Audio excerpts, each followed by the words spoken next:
Excellente question et ça me permet de faire cette vidéo que je vous dois depuis très longtemps sur le trouble de l'opposition avec ou sans provocation.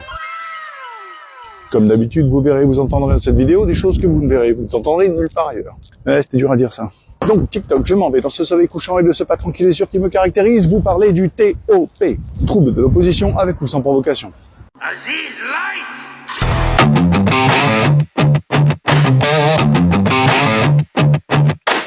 Et ouais, t'as pris trop de temps, maintenant il n'y a plus de soleil. Marc, des fois, peut-être c'est mieux si on ne voit pas quoi.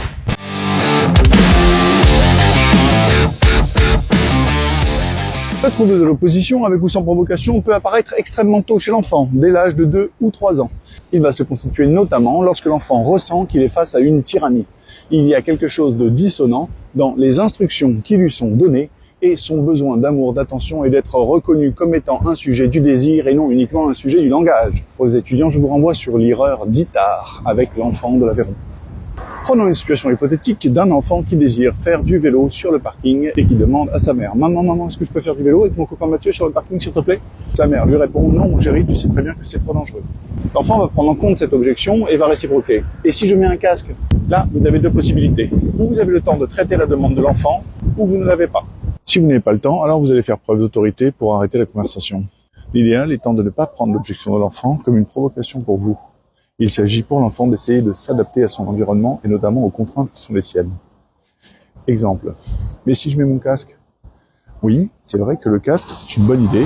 Ça permet de contrer la notion de danger, mais ce n'est pas suffisant. Il y a plusieurs dangers. D'abord, ce n'est pas de l'herbe, il y a des petits graviers. Si tu tombes, tu peux te faire beaucoup plus mal que dans un parc, par exemple. Deuxièmement, si les voitures reculent, elles ne te voient pas forcément.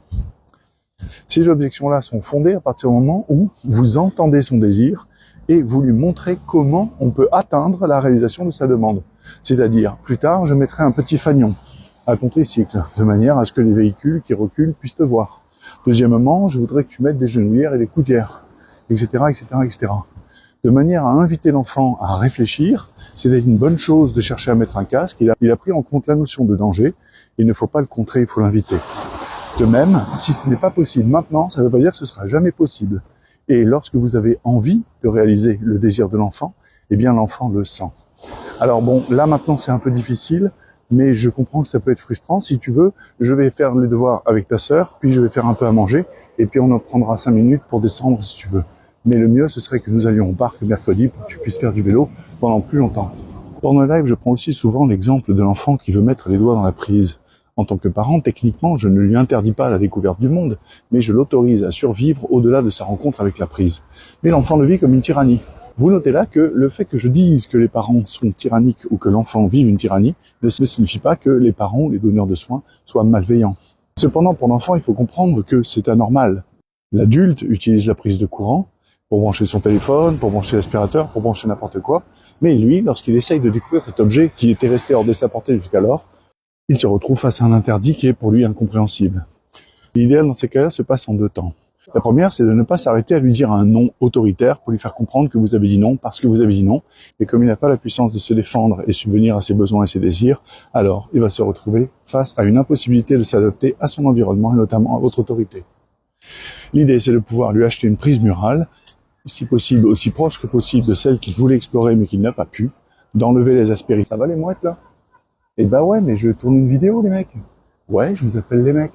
Je disais donc de limer tout ce qui pourrait être coupant, d'enlever les morceaux en métal, de le nettoyer et de le donner à l'enfant, en lui faisant comprendre que, notamment, la prise de courant sur le mur, elle n'est pas pour lui, mais il peut avoir la sienne propre.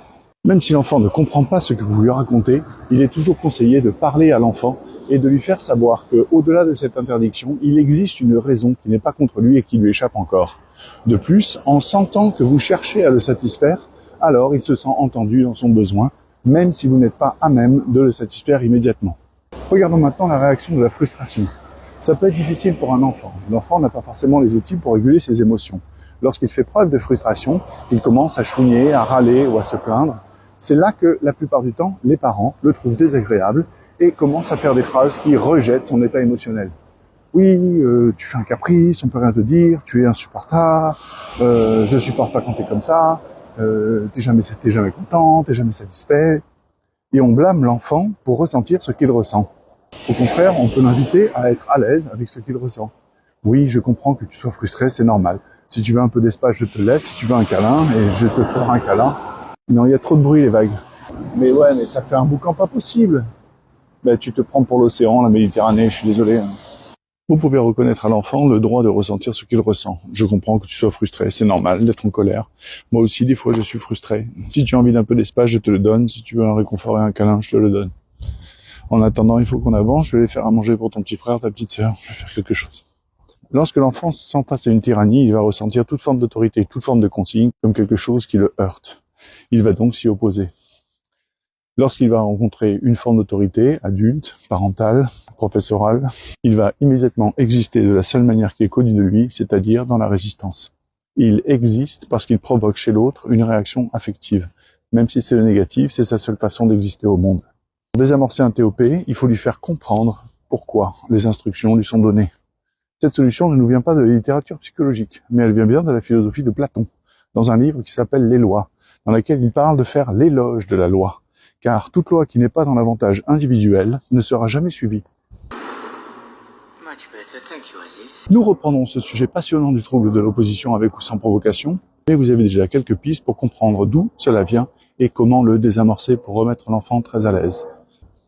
Je vous remercie d'avoir suivi cette vidéo jusqu'au bout. Je vous retrouve en live tous les soirs de la semaine de 20h à 22h, autant que faire se peut pour essayer de répondre au plus grand nombre de vos questions.